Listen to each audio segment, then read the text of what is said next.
On November 15th, livestock facilities with approximately 330 head or more will be required to report certain air emissions to the federal government. The reporting applies to certain releases of hazardous substances, which require the government to be notified. Joining us now is Kansas Farm Bureau Professor of Agricultural Law and Taxation at the Washburn University School of Law, Roger McEowen. Thanks so much for joining us, Roger. And let's start with some background here. Well, good morning, Christina. Yes, this is a big issue, but of course the federal government has been involved in regulating air emissions for over 50 years.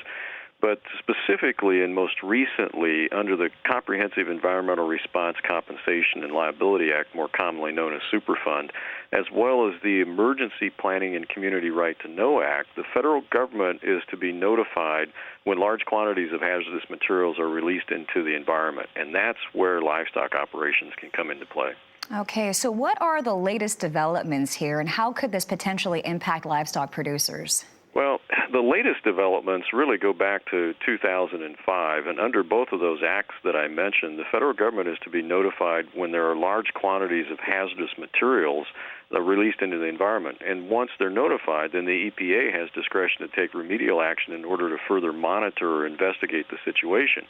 This ended up in litigation, and as a result of a 2008 regulations that were put out by federal EPA in a court case, we've now come down to this deadline on November 15 as a result of that most recent case, where they're going to have a reporting requirement that kicks in that's going to have a direct application to larger livestock operations that have air emissions that house beef, cattle, dairy cattle, horses, hogs, and poultry. And it's estimated that about 60 to 100,000 livestock and poultry operations are going to be subject to this new reporting requirement. Wow, definitely a large figure there. Now, the EPA issued interim guidance in order to educate livestock operations about the upcoming reporting requirements. What exactly was included in those guidelines, and was it sufficient as far as you see? Well, I think there are a couple of main points that we can make in the time that we have here, and that is that the reporting requirement is triggered at a release into the air of 100 pounds or more within a 24-hour period. And I think that the way it's being measured, a facility is going to reach that with about 330 head for a confinement facility, according to a calculator that's used by the University of Nebraska-Lincoln.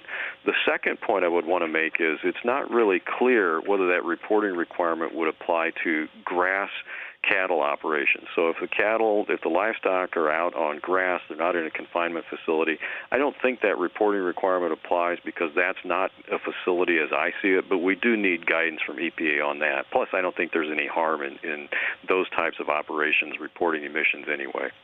Okay, well, if people would like to learn more, they can go to washburnlaw.edu/WALTR for more information, or it's easier, just do a Google search for Roger McEowen blog, and there you'll have it. Kansas Farm Bureau Professor of Agricultural Law and Taxation at the Washburn University School of Law. Roger McEowen, really appreciate you joining us today.